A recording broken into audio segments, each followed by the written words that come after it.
Pada 20 Agustus 1968, Uni Soviet bersama dengan Polandia, Bulgaria, dan Hongaria menginvasi Cekoslovakia dengan 500.000 tentara, ribuan tank, dan ratusan pesawat untuk menghancurkan upaya pemerintahan Ceko memberlakukan reformasi liberal. Bagi konstituen revolusioner yang membentuk Partai Komunis Tiongkok dan dipimpin oleh Mao Zedong, tindakan ini dipandang sebagai bentuk kejahatan yang membuktikan ketidakpercayaan lama terhadap rekan-rekan komunis Soviet mereka. Namun, Mao Zedong tidak tertarik dengan reformis Cekoslovakia. Kebenciannya karena ia yakin Amerika Serikat dan Uni Soviet berkoalisi untuk membagi dunia bagi mereka sendiri. Melihat Uni Soviet bukan sebagai sekutu komunis, tetapi imperialis fasis tidak lebih baik dari kapitalis jahat yang bertanggung jawab atas Barat.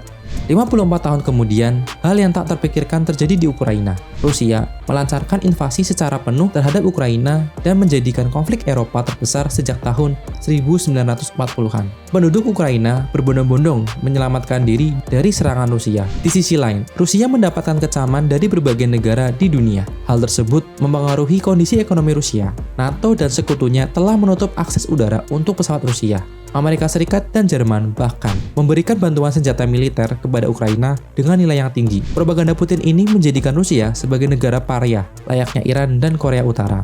Bagaimana Cina? Sebagai negara adidaya di wilayah Asia, melihat invasi Rusia di Eropa Timur. Taiwan memiliki sejarah kelam. Pada tanggal 28 Februari 1947, sebuah pemberontakan pemerintah ditumpas dengan kejam.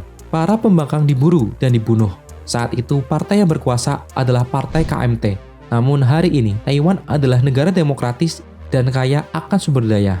Pada peringatan 74 tahun pembantaian saat itu, Taiwan mengibarkan bendera Ukraina sebagai bentuk dukungan dan keberpihakan kepada Ukraina. Taiwan dan Ukraina sama-sama berasal dari kekaisaran besar yang pernah berkuasa pada zamannya, yang saat ini ingin merebut kembali wilayah yang terpencar itu. Hubungan Taiwan dan Ukraina pada dasarnya terkait dengan hubungan China dan Rusia yang telah bergejolak selama 100 tahun terakhir.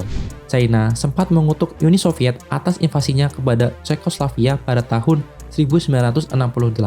Namun saat ini, China tidak mengutuk invasi Rusia ke Ukraina. Hal ini dikarenakan dalam 20 tahun terakhir, China dan Rusia berada di kubu yang sama untuk melawan dominasi Amerika Serikat.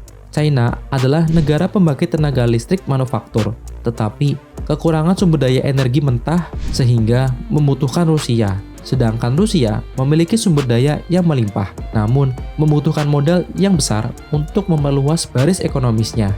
Rusia juga memiliki sumber daya senjata militer yang lebih modern, yang dapat membantu China meningkatkan kualitas militernya. Setelah invasi Rusia dimulai, negara barat mengibarkan bendera perang ekonomi terhadap Rusia. Pembekuan aset bank sentral Rusia telah menjadi bencana besar bagi mata uang domestik Rusia, rubel. Sejak 2014, Rusia telah membangun benteng ekonomi dengan membuang cadangan USD dan menumpuk persediaan yuan dan emas Cina. Nilai mata uang domestik Rusia anjlok dan mengalami inflasi yang tinggi. Rusia juga dikenal sebagai negara pengimpor yang tinggi. Negara ini membutuhkan industri teknologi tinggi dari Amerika. Rusia yang sudah bertubi-tubi diberikan ancaman sanksi oleh Barat tetap tidak menghentikan perangnya melawan Ukraina. Hal ini membuktikan bahwa kekuatan negara besar tidak cukup bisa menghentikan perang negara lain.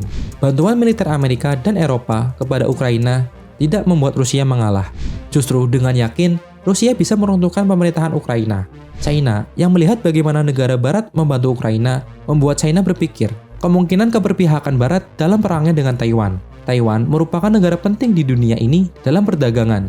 30% aktivitas distribusi barang di dunia ini melewati Selat Taiwan. Produksi semikonduktor juga merupakan salah satu komoditi negara ini. Taiwan merupakan mitra dagang terbesar ke-9 Amerika Serikat. Sementara dunia fokus pada perang Rusia-Ukraina, China tetap menjadi musuh nomor 1 Gedung Putih. Hubungan China dan Rusia mulai menunjukkan ketegangan. Sejak dimulainya perang, China tidak mendukung Rusia. Bahkan, dalam resolusi PBB terkait Rusia-Ukraina, China memilih abstain. China yang telah gagal membaca invasi Rusia-Ukraina menyebutkan bahwa invasi yang dilakukan sudah terlalu jauh. Lalu, China menawarkan diri untuk membantu gencatan senjata. Ambisi global China akan mendapatkan kecaman apabila tidak segera mengambil sikap tegas terhadap Rusia. Inisiasi obornya telah rusak akibat penyampaian pers, pandemi, dan kekhawatiran akan runtuhnya keuangan domestik, baik China maupun Rusia. Kini telah disudutkan oleh demokrasi dunia. Kedua negara ini memiliki ambisi yang sama, yaitu berkuasa dan mengurangi dominasi Amerika di dunia. Namun, Rusia dan China tidak cukup mampu untuk menggeser sedikit Amerika. Sikap yang perlu diambil saat ini adalah fokus kepada mereka yang sedang membutuhkan bantuan. Seperti kata pepatah, ketika gajah berkelahi, rumputlah yang menderita.